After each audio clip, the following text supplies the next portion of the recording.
$2,500 কোটি টাকা দিয়েছেন, আরো 2,000 কোটি টাকা দেবেন, এটা প্রতিশ্রুতি দিয়েছে।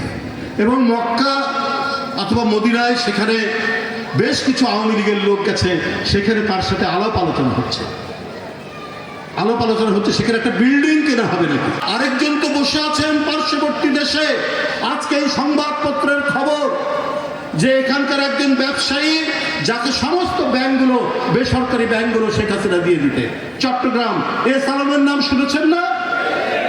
সেই এস আলম তাকে 2,500 কোটি টাকা দিয়েছেন এবং আরো 2,000 কোটি টাকা তিনি দেওয়ার প্রতিশ্রুতি দিয়েছেন। আমার কথা না, আজকে খবরের কাগজ খুলে দেখুন। তাহলে এই যে এত টাকা, এই টাকা উনি কি করবেন? নিশ্চয়ই দেশের অভ্যন্তরে অন্তর্ঘাত, নাশকতা, দেশের মধ্যে নানা ধরনের অপকর্ম করার চেষ্টা করবেন।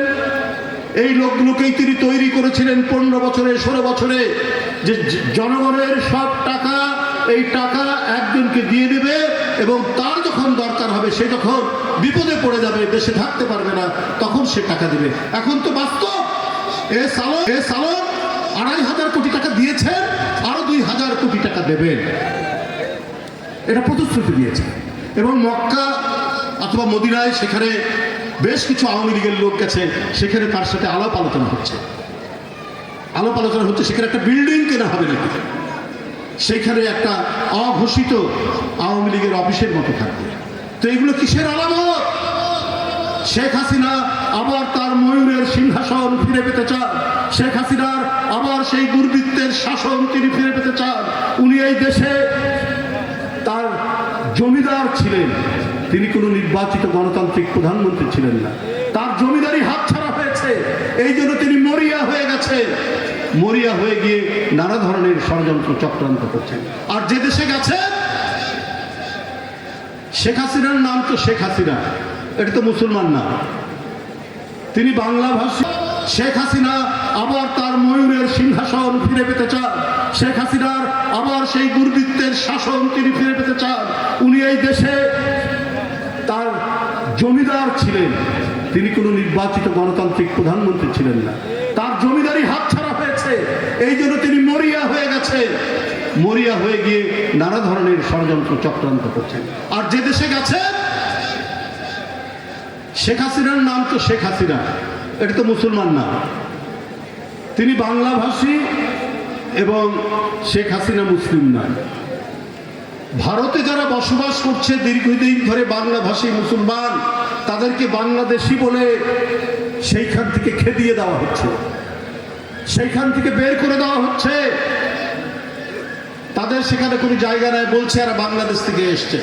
এবং ভারতের একজন প্রখ্যাত অর্থনীতিবিদ, আন্তর্জাতিক সম্মান যিনি নিয়ে এসছেন, অমর্ত্য সেন, তিনিও বলছেন যে আমাকে যে কোনো দিন বাংলাদেশি বলে ওই দিল্লির সরকার বাংলাদেশে পাঠিয়ে দিতে পারে।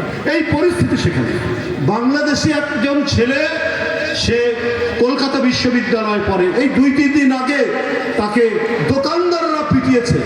আরে বিদেশি নাগরিক থাকলে তো নিরাপত্তা দিবে সেইখানকার সরকার, সেই অধিকার নেই যারা বাংলাভাষী মানুষ বা বাংলাভাষী মুসলমানদের। কিন্তু শেখ হাসিনাকে তারা জামায় আদর করে সেখানে পালন করছেন। শেখ হাসিনা সেখান থেকে ভিডিও বার্তা দিচ্ছেন, শেখ হাসিনা সেইখান থেকে বাংলাদেশের ভিতরে নাশকতা করার জন্য বিভিন্ন নির্দেশ দিচ্ছেন। এটা কি করে সম্ভব? এটা তো দিল্লির সরকারের দ্বিচারিতা, ডাবল স্ট্যান্ডার্ড নীতি।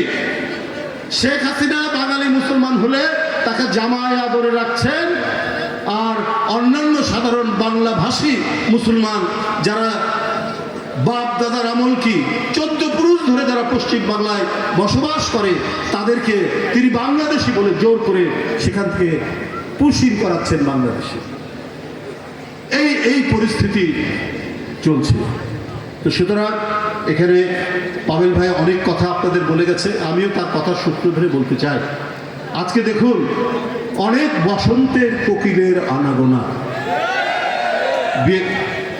যারা 14 বছর, 15 বছর বা 16 বছর শেখ হাসিনার আমলে ঘর থেকে বেরোয়নি, মামলার ভয়ে যারা